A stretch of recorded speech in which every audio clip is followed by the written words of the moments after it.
All of our meetings are televised.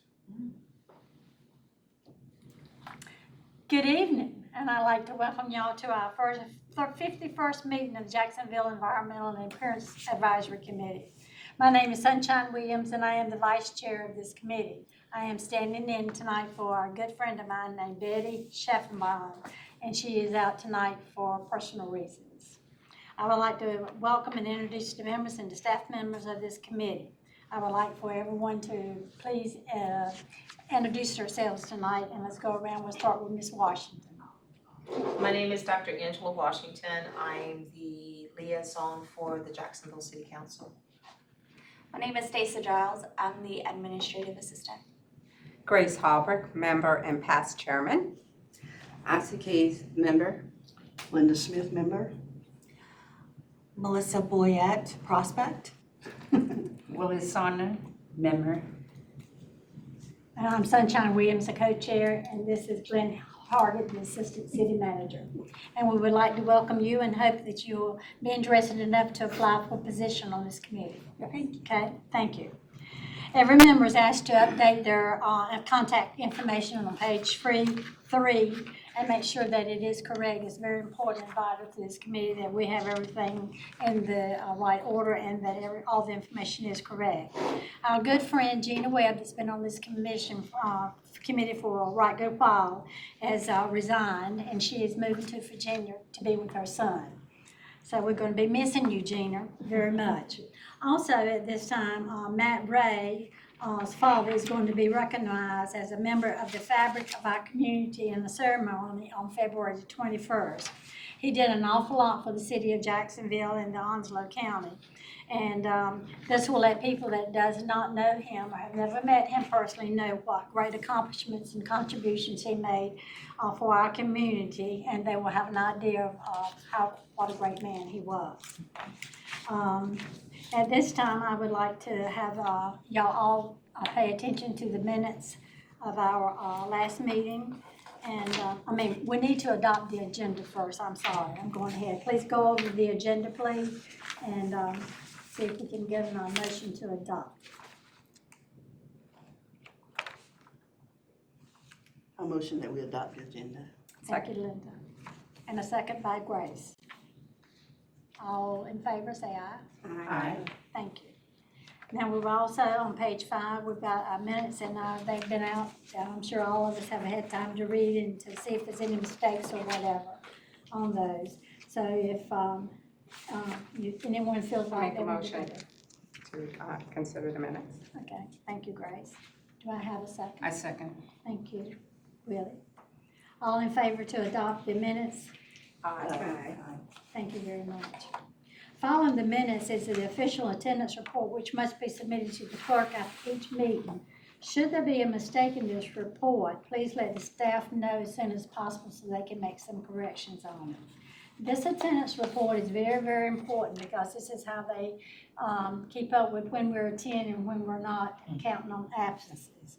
When there's not a quorum of this committee, it must be reported to the city council so they can make some corrections and take care of the ones that are missing or are tardy a lot of times. So please go over that attendance record. Now, at this time, I would like to turn the meeting over to our assistant city manager, Mr. Glenn Hargett. Thank you, Madam. We're going to first talk about the good stuff that had to do with the recognition committee. As you know, that was something chaired by Gina, so we'll be looking for a new chairman of that committee, as it was. But Dr. Washington with Betty Scheffenbein participated in the awards of the Clean and Green Holiday Decor Awards that you passed out. Of course, you all remember that you took the tour without me that night. And so it was my first day in 18 years I've missed a day of work, but anyway. So, but to the point there, this was a wonderful event that you folks, and you came back with some interesting recommendations.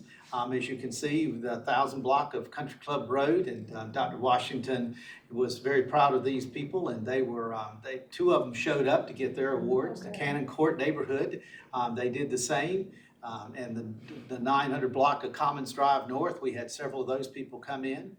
110 Landon Court, they were able to come and pick up and 134 Aldersgate Road. That was a nice presentation there.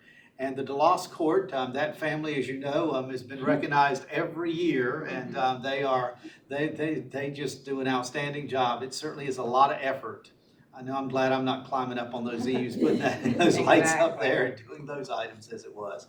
And 138 Empire Boulevard, this family is just, they really put on a show out there, and it's just kind of a shame it's not on a more traveled road, but it's really a nice event there.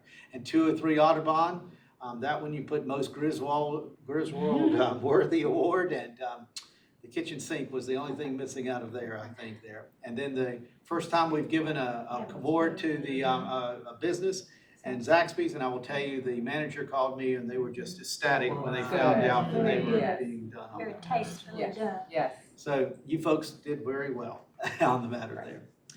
Now we're going to talk about recycling. And the recycling business there, as it was, I did skip one item. Let me just do this for it. Betty's going to be probably on me for this. The Arbor Day, we want to talk about Arbor Day real fast. I'm sorry. And the Arbor Day is, right now we're a lock-in for the ceremony to be on April the 24th, 2020. The exact time is still to be determined because obviously they want to see how their schedule works on the matter there. This will be the 40th year that the city will be recognized as a Tree City USA, and you all know that is quite the situation there.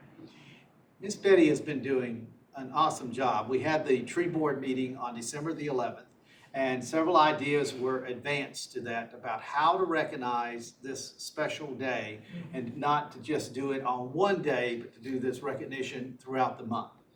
She has engaged Camp Lejeune Forestry.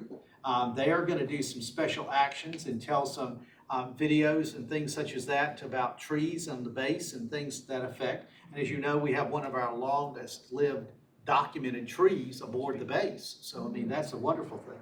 And then the Chamber of Commerce is going to help with encouraging businesses to participate and adopt a program, to adopt a tree or doing something like that as it was, or to clean up special areas, which we already have those adoptive programs that are out there.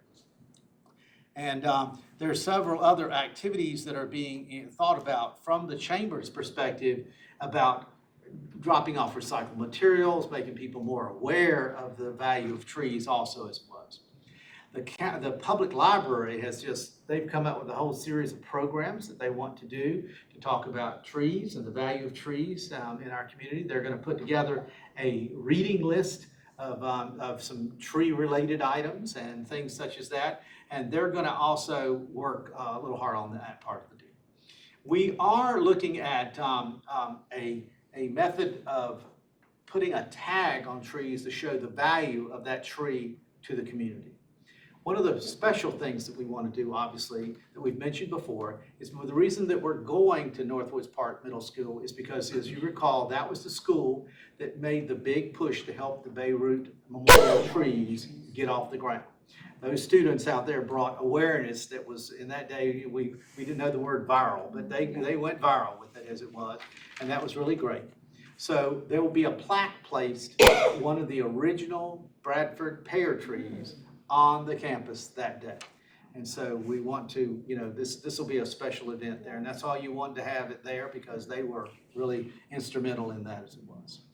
So any other comments on that or whatever there that we add on that? All right, so now we do the recycling basics here on the matter. Sorry that I got ahead of myself there.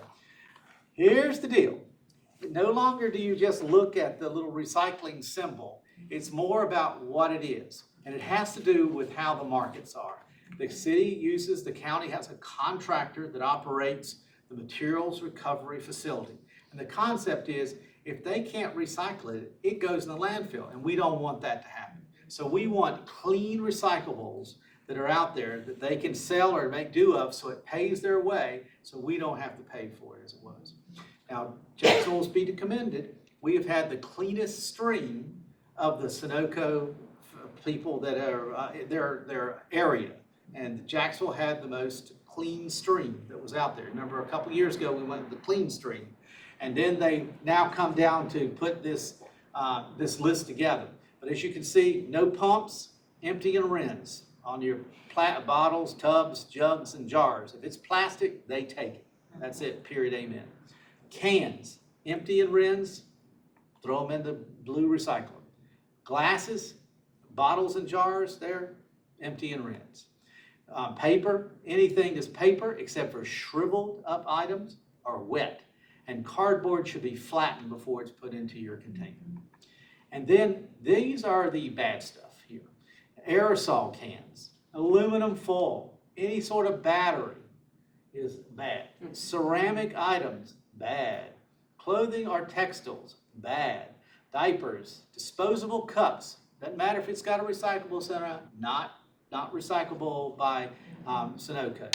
Electronics, now the double stars there say the city will take your electronics, put it out by the curb. They'll note what it is. Tuesdays is generally a recycling day for electronics. But if you have it out there, when the truck comes by, if it hasn't been picked up, they'll put a note on it and the appropriate people will come by. Anything that's been tainted with food, and Dr. Washington will remember that Dr. Woodruff has made a big deal out of pizza boxes because they're tainted, as it was there. So hazardous waste, that's just common. Household glass, like glass in windows and things such as that, the glass from a light bulb or something like that, no go. Medical waste, like that's a duh, Plastic bags and wraps. Now, the asterisk there is that some places take those plastic bags. Food Line, Betty went and actually talked to the people at Food Line about their recycling program that they have, that they will take their bags back. And then scrap metal and wood, the city will take construction material in a certain way. If it'll fit in your container, your regular, not your recycling container, your garbage container, that's kind of okay. But the wood stuff and everything, if it's construction material, you need to call them and they can tell you how to handle that as it was. Shredded paper, everybody, all these people shred stuff and we have just bags and bags of it here at City Hall. Sorry, no go. They don't want your shredded paper, they want whole paper. Now if it's torn, that's okay, that's the whole deal. But that styrofoam is a brand name of plastic made by DuPont. Cannot take that, can't take those peanuts that come in all those boxes that certain people say that they have children who don't shop with legs, that comes with them. Tanglers, those cords, the hoses, wires, that stuff, not there. Tires, now again, tires are recyclable at the place where you buy tires. And the city will take some of them if you call them. They're not going to take somebody's 18 wheels, so to speak, They're going, it's there. And toys, you'd think, but no, that's not the case. So, Madam Judge, why don't we bring up the results here and let you help decide how they did on the matter there. You stay seated. Well, why don't you come over here? That's a good idea. I think this is now. This was team Grace and Linda here. We did make one error. Yeah, we did. So why don't you pull it out? Be careful with the water. I'll pull that one out for you. Okay, newspaper, that's a yes. Cardboard, yes, and it's folded. Paper, yes. Magazine, yes. Yes, paper. Styrofoam, Oh. That was no. our. Plastic cups, no. No. Put that over here. Put that over here. No. Plastic container, That's okay. It's clean and rinsed. metal, Yeah. yes. There's This real is the evidence of top. that. That's plastic. It's That's plastic, so it's good. Ooh. Glass, Yes. Glass. little census thing, buddy, we need to keep this. Magnetic thing. We Yes. don't wanna throw this out, we wanna tell everybody about the census. It's not on the list. It stays out. Okay, magazines, yes. Yeah. Plastic top, Yes. Clean. yeah. Cardboard, Yes. clean, plastic, good. And It's plastic not food here. tainted. So we're good. Just remember, the census is very important. We don't put it in trash. Y'all did pretty good. Just take their negatives and keep them over there on the Yeah, side. I forgot about the water. Okay, I'll Leaving take care it of in that. the here. water. Can't leave it in the Put water. all that back in there. All right, so where was there other Miss negatives? Washington's supposed to do this. You're good. Okay, so those 4 negatives there. Cardboard, yes. Magazines, yes. Yes. Papers, yes. Magazine, yes. And this is a, I don't know about this. This is plastic. I mean, this is a fillable package. It's not recyclable. Okay. That is a good idea right there because, I know, but it's not recyclable. no, yes. Plastic bottles, yes. Plastic containers, the lid and containers, yes. Oh, we didn't open that up. That one. Yes. Plastic food container. Yes. Yeah, yes. On a bottle of water, if it's empty. All right. And a plastic spoon. No. Contamination for food. Yeah. Contaminated. How did the spoon get in there? I don't know. No. Stacia, did you put that in there? Yes. Remember, no. Packing material, no. That's it. How that got in there? Y'all didn't know what to do with it, so you just left it in there. That's right. So we're gonna put those items in the trash. That's right. We're gonna put these in the trash. We did pretty good. All right, so was that a good exercise? Yeah. But I still don't know how the spoon got in there. This was hands-on. People will remember this a lot That's more. right. That was very We're good. gonna do this again, so y'all have, I want y'all to know some of the stuff there. No, No. You know, I mean, this is good, you know, no. pretty, but no. Tangled. Yeah. What, that styrofoam plates? Definitely tanglers, you are correct. Tangled. Yeah. This is a valuable cord, by the way. We actually, No clothes. I'm real proud of that, you know, ceramics. Ceramics, plastic bags, Yeah. no. The But glass, the grocery store will. yes, you can do that, but it's not in our recycling. Batteries. No.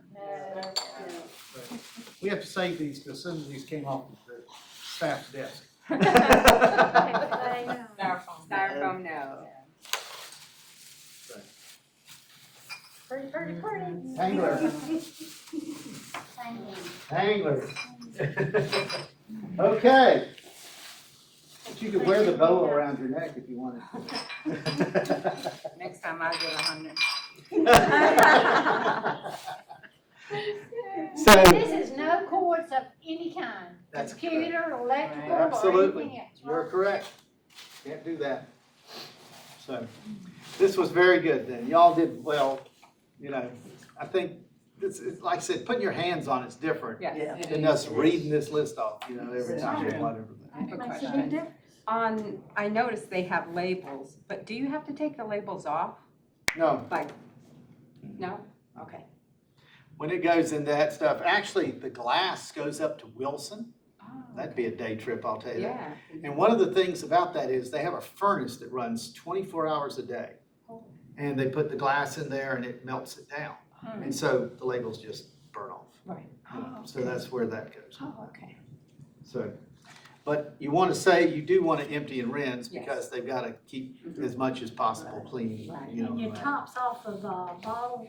Well, it's an interesting thing. We had that conversation with them about the actual, on a plastic bottle that's the water bottle, the cap and that and the 2-liter bottles that we get, they're not recyclable.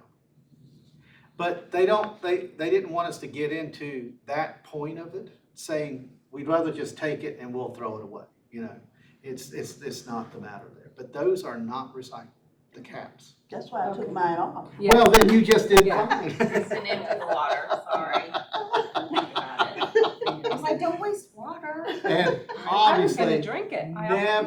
never bag the recyclables. because they've got to get out there. You all went with us on the tour. I know Dr. Washington would like to go now at another time. That when it's on that bin, if it's a bag, the whole bag gets thrown out because they cannot take the chance that something's going to happen, in there and what's in the bag. Well, they're humans and they're reaching in things with hands and it's dangerous. It's just dangerous because you don't know what people are going to put in bags. So, but don't bag, put it in your case. And if you need another one, if you're that much of a recyclable, 5338, just call sanitation and they will help you out on that matter there as it was.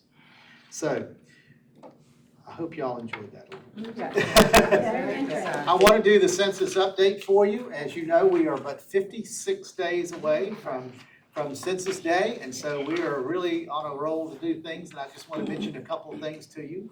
One, that the census is designed to count every person in the place where they live. Every person who's living at that address is to be reported. That's the whole point of this whole census, because the census is an empirical count of our population, whereas the American Community Survey that's done every year is an estimate of the population. This one, we are living with that 70,245 number that Jacksonville got tagged with in the 2010 census since 2010. When we fill out official papers and things like that, we're at that. And so it was a consequence. We lost $402 million had everyone been counted. A minimum had been counted of 22,000. And we know, as you remember, we had about 15,000 troops that were deployed, plus we had a number of military spouses and others that did not fill out their forms, and some other issues that we're going to just describe here in a moment. So if you multiply that 22,000 times the $1,623 each person is worth in the federal dollars each year, times 10 years, plus $205 that comes from Raleigh, that's worth each person per year for 10 years. That is $402 million that had everyone been counted. Think about it. What could this community have done with $402 million? Schools, roads, things such as that. It is empirical count because it's used for redistricting. The House of Representatives at the federal level will be redrawn. The districts will be redrawn. So there's one person, one vote. It's not the number of voters, it's the number of population that they do. So that's where that is. The North Carolina State House, the North Carolina State Senate, all will be redrawn as a result of the count of the people in that time. And this will be the easiest census to ever do. On March 12th, they'll be mailed, everyone will get mailed this little envelope. Well, not everyone, but most people will get this little envelope. And it will have in there where you go online and you can fill it out right then and there. Who's living at your home on April the 1st, 2020. And you can be done with it. If you don't want to do it online, that's fine. You can call them by phone. If you don't want to call by phone, where there's 26 languages that you can talk to them in, you can do it by just asking for a paper form. But we hope you go online and get it done, because the Complete Count Committee will be able to see how many people are responding. So we're going to try to take actions where there's fewer people responding as it was. And your data is safe. This is all totally encrypted. They've done a very evaluative job on this part of the deal, and it has to be kept secret for 72 years. Why 72? Because people like having that data for genealogical research. We were told a story just today about some people who had looked up their grandparents. They did not know what their great-grandparents, what their occupations had been. They'd been lost in family history. They were able to see what they were, how many children were living with them at their home at that time. So it's released only after the census is 72 years old. So that's where that is. And it's your civic duty. It's required by the Constitution, but it's the right thing to do to fill out your census when it comes to the time. This is just to give you a little back of the house issue on the matter, because as mentioned, there's a complete count committee for this community that's out there working to do things. And you'll see that in that blue phase, we're in that awareness and education phase up until March 12th when the mail drops at that time. From the 13th to the 20th, that's the motivation and participation phase. You're going to see $500 million worth of advertising going out from the census. You're going to see a lot of activities. We're going to have a rally at the courthouse on March the 9th. We hope you all come out and join us at that time. And then the red is the reminder and non-response phase. For people that don't respond, This is when they start sending out the second letter. They'll also be starting to send people out to the door and knock on the door. That's why they need all these census workers. As mentioned, it's about $15.50 is the minimum pay. If you have management experience, you can get a higher pay and you can go on up the ladder as it was. They are looking, if you want a job, it's just census.gov/jobs. This is the campaign I was mentioning to you. There's 1,000 different ads they have unveiled in many different languages, including English. There's 12 other languages that are out there. It took 13 different ad agencies to put all this together as it was. The strategy that the Jacksonville-Onslow Complete Count Committee has is to put trusted local faces in front of people and talk to them. Try to do most of this by word of mouth with some activities where you can go out and do. An example of that, this is the key messaging that we tell to people that I just went over with you. And as part of the One City moment, we're going to blend this together because we just had a faith leaders census workshop on Tuesday, right before the city council met. We had a number of congregations represented in that where they were looking at how they can help get the message out and what the value is to this community that can be advanced by having everyone fill out their census form.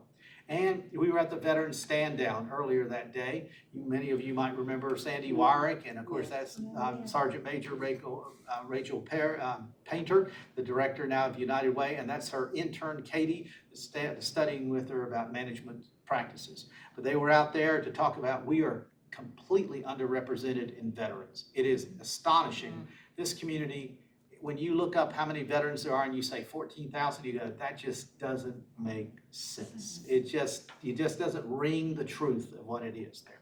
So they got to see about 2,500 people out there. That was a nice event and it was well attended and a lot of things there. But on to the One City other moments. Jacksonville's official Groundhog Day was held on Monday. And the mayor went out there with Possumwood Puck. And Possumwood Puck came out of his little cubby there, and he, like many of the other people, he got to see the deal. This was at Thompson School. Many of y'all know that's the Early Childhood Education Center and such there. A lot of 4-year-olds that were just as precocious as they could possibly be. And he saw his shadow, so we get 6 more weeks of winter, although I think it's coming in the form of tornadoes or something. And here's the parks crew that set up everything for out there as it was. Remember, the census is to count everybody living in the United States, everyone.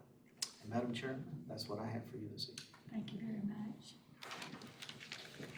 I appreciate all of y'all coming out tonight. And at this time, if I can hear a motion to adjourn, we will adjourn. Motion to adjourn. Second. Thank you. Thank you. Y'all have a safe trip home. Thank you. Okay.